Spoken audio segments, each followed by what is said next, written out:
नमस्कार दोस्तों, मैं अल्पेश गज्जर आज आपके पास आया हूं एक और वीडियो लेके कि डायरेक्ट सेलिंग की क्लैरिटी को लेके। कई लोग अपने हिसाब से वीडियो बनाते हैं और मुझे लगता है कि जब तक हमें पूरा नॉलेज ना हो किसी भी चीज में स्टेटमेंट देने से पहले 100 बार सोचना चाहिए, क्योंकि जब कोई सामने जवाब देगा तो हमारी हालत क्या होगी अगर हम गलत है तो खैर, मैं एग्री करता हूं कि हमारे देश में बहुत गलत कंपनियां चल रही है, बहुत लोगों के साथ धोखे हो रहे हैं और धोखे इसलिए हो रहे हैं क्योंकि उनको शॉर्टकट चाहिए, उनको जल्दी पैसा कमाना है, उनको मेहनत नहीं करनी है, उनको एक का डबल करना है। तो डेफिनेटली गुजराती में कहावत है कि लोभिया हो त्या दूतारा भूखे ना मरे। मतलब जहां लालच होती है ना, वहां दूतने वाले लोग की कमी भी नहीं होती और वो कभी भूखे नहीं मरते क्योंकि उनको ये शिकार मिलते रहते हैं। तो एनीवे, हम समझेंगे आज what is Ponzi scheme, what is pyramid scheme and what is real direct selling. तो पहले तो मैं आपको बता दूं, पॉन्जी स्कीम यानी पैसा देके जब आपको वादा किया जाता है किसी भी टेक्नोलॉजी के नाम से, ट्रेडिंग के नाम से, रॉबोट के नाम से, रॉबोट ट्रेडिंग करेगा, ऑटोमेटिक सॉफ्टवेयर वर्क करेगा, करेंसी के नाम से, वॉटेवर आप जो भी ऐसे नाम समझो, जो प्रोडक्ट आपके सामने नहीं दिखती है लेकिन आपको बताया जाता है इसका भविष्य बहुत बड़ा है और अभी आप इन्वेस्ट कर दो ये 10 गुना हो जाएंगे। तो एक्चुअल प्रैक्टिकल अगर ऐसे होते तो अंबानी, अडानी या टाटा उसमें इन्वेस्ट कर देते। मेरे और आपके जैसे लोगों के 10, 20, 50 हजार की जरूरत नहीं है। इसे पॉन्जी स्कीम कहते हैं जब आपको वादा किया जाता है पैसे लेके, सामने आपको वर्थ वैल्यू की प्रोडक्ट नहीं दी जाती।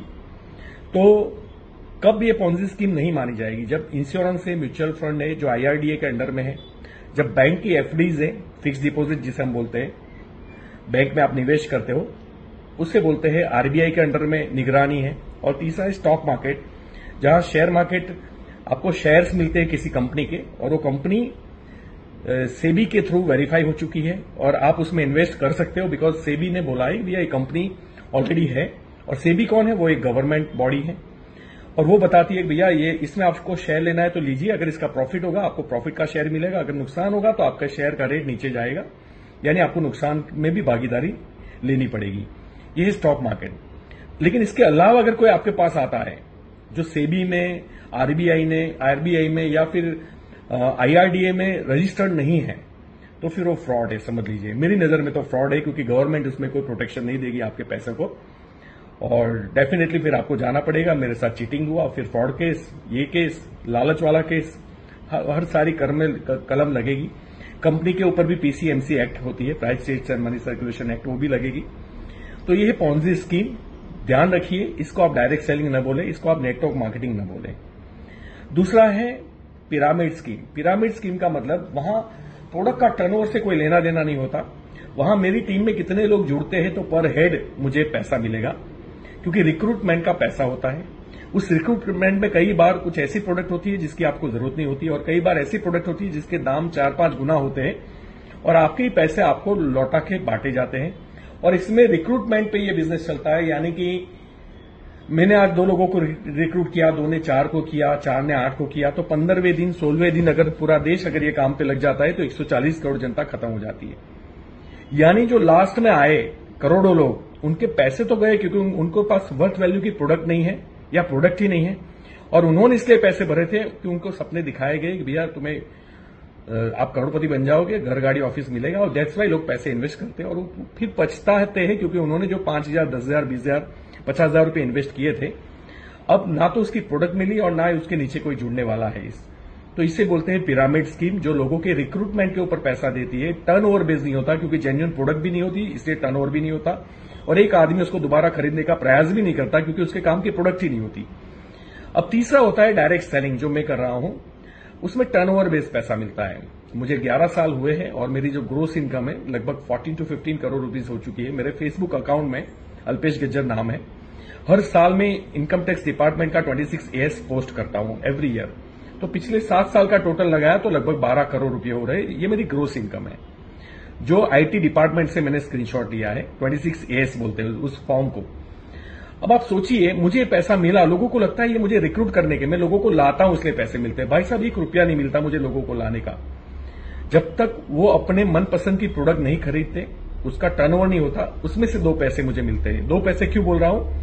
क्योंकि 100 करोड़ का मेरा लगभग सालाना टर्नओवर जब हमारी कंपनी के पास जाता है, मेरी पूरी टीम का, तो उसमें से मुझे 1.5-2 करोड़ रुपए मिलते हैं। ये ग्रोस इनकम की बात कर रहा हूं, 1.5-2 करोड़ 100 करोड़ के बाद। तो यू कैन अंडरस्टैंड कि ये टर्नओवर बेस्ड पैसा है, तो इसको डायरेक्ट सेलिंग कहते हैं। अब जिन लोगों को ये भी गलत लग रहा है, मैं उनसे पूछना चाहूंगा, अच्छा कुछ लोग बोलते हैं इसमें 1% ही लोग पैसा कमाते हैं, तो मैं आपको बता दूं शिद्दत से और मेहनत से लोग 1% ही इसमें काम भी करते हैं। क्योंकि आप ग्रेजुएशन के लिए 3 साल निकालते हो, लेकिन यहां कोई सीखने के लिए तैयार ही नहीं, उनको तुरंत पैसा चाहिए। तो यहां आदमी का पेशेंस नापा जाता है, यहां उसको लर्निंग एटीट्यूड चाहिए, उसके अंदर कमिटमेंट चाहिए, और तब जाके वो सीखता है और फिर वो पैसे कमाता है। खैर इसमें हम नहीं जाते, 1% की बात ही हम सच मान लेते कि चलो 1% लोग सक्सेस होते हैं। समझो कि 100 करोड़ लोगों में से 1% कितना होता है? 1 करोड़ लोगों को पैसा मिला लगभग। आप सोचिए 1 करोड़ लोगों को रोजगारी मिलना बहुत बड़ी बात है, और वो 99 करोड़ को नुकसान क्या हुआ? कुछ भी नुकसान नहीं हुआ, क्योंकि उन्होंने प्रोडक्ट खरीदे हैं। आप जो बोल रहे हो कि जो नहीं कमाए उनके पैसे डूबे नहीं है, क्योंकि वो जब किराने की दुकान से, बनिए लाले की दुकान से या डी-मार्ट से जब वो कुछ प्रोडक्ट खरीदता है तो उसको नुकसान कहां है? और डी-मार्ट अपनी खुद के फ्रेंचाइजी लगा के, अपने स्टोर्स खोल के देश का 7वें नंबर का अमीर आदमी बन चुका है राधा किशन दमानी जी। 1,90,000 करोड़ रुपए कमाए हैं भाई साहब, वो भारत देश के ही पैसे हैं, और वो हमने अपनी मर्जी से अपनी मनपसंद की प्रोडक्ट खरीदी, दैट्स वाई हमें पैसे मिले। तो वहां 1% भी आदमी पैसा नहीं कमाया, क्योंकि वहां कोई फ्रेंचाइजी, उनकी खुद की फ्रेंचाइजी है। हिंदुस्तान लीवर फ्रेंचाइजी देती है, पतंजलि फ्रेंचाइजी देती है, कितने लोग पैसे कमाते हैं उसमें? वो लोग पैसे कमाते हैं जिनके पास पैसा है। अगर मुझे हिंदुस्तान लीवर की फ्रेंचाइजी चाहिए पर्टिकुलर किसी भी छोटे से टाउन प्लेस में, तो आप मानिए टाउन प्लेस की बात कर रहा हूं, 1-2 करोड़ रुपए मेरे पास चाहिए, तब जाके मुझे वो फ्रेंचाइजी मिलेगी। अगर बड़े शहर में चाहिए तो 5-10 करोड़ रुपए चाहिए, तब मुझे जाके मेट्रो सिटी में मुझे हिंदुस्तान लीवर की फ्रेंचाइजी